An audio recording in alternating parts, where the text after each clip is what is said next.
पहले था हम तो हमारे, अब हम तो हमारा, और आने वाले में हम तो हमारा कोई नहीं।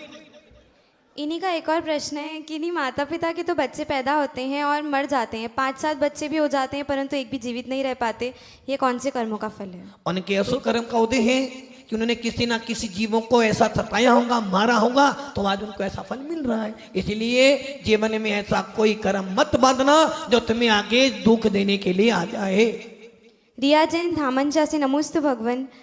भगवान, हमारी जिज्ञासा यह है कि जब भी हम साधु संतों के पास जाते हैं तो घर और समाज के लोग हमारे बारे में भला बुरा कहते हैं।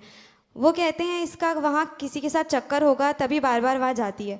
यहाँ तक ही नहीं, वो तो साधु संतों पर भी उंगली उठा लेते हैं। यदि कोई महाराज किसी महिला से बात कर ले तो वो महाराज ऐसे हैं, और यदि कोई माताजी किसी पुरुष से बात कर ले तो वो माताजी ऐसी हैं। जिन लोगों को खुद के चारित्र का पता नहीं है वह साधु संतों के लिए गलत बोलते हैं। ऐसे लोगों को क्या पाप लगेगा? और समाज के लोगों की गंदी सोच के कारण आज युवा वर्ग हम धर्म से दूर होता जा रहा है, तो इसका हम क्या करें? देखो भैया, ज्यादा धर्म करोगे सुननी तो पड़ेगी, और धर्म कौन करेगा? जो सबकी सुनने के बाद भी श्रद्धा को ना थोड़े, वही धर्म कर सकता है। दूसरी बात, साधु महाराज को भी, माता जी को भी बहुत विवेक से काम करना चाहिए, जो कि ना जाने आजकल के श्रावक के पास ऐसा अवधि ज्ञान आ गया, ना जाने वो कौन सी फोटो किस समय वायरल कर ले।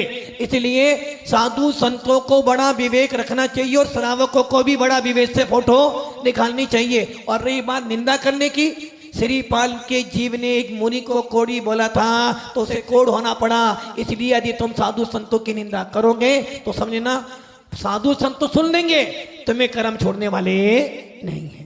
वैभव भैया भीलवाड़ा से नमोस्तु भगवान। नमोस्तु भगवान, मेरा प्रश्न है कि जब कोई जन मर जाता है तो उसकी शव यात्रा में उसके ऊपर फूल, मखाना, पताशे और पैसे क्यों फेंके जाते हैं? इसके पीछे क्या कारण है? और उसके बाद जो शोक सभा होती है उसमें उठावने में तस्वीर पर फूल अर्पण करते हैं, उसकी जगह गेहूँ, मक्की अर्पण कर सकते हैं क्या? जैसे पशु पक्षियों के लिए दान निकल सकता है, ऐसा कर सकते हैं? पहली बात तो ये, किसी के मरने पर पतासे पैसे डालना हमारे जिन शासन के आमनाएं नहीं होना डालना चाहिए, क्यों पैसे पतासे पैरों में जाएंगे, बर्बाद होंगे। इसलिए यदि ज़्यादा ही शौक हो तो किसी अनाथालय में अपने पिताजी के या किसी के डेथ होने पर वहाँ पे भोजन करवाओ। और रही बात, उठावने में फूल माला चढ़ाना पड़ती, क्योंकि वो एक रीति रिवाज है, किंतु मक्का आदि चढ़ाना रीति रिवाज नहीं। इससे तो अच्छा उठावने के दिन या 13वें के दिन अनाथालय में या गरीब बच्चों को भोजन कराओ ताकि वो दुआएं दें। निखिल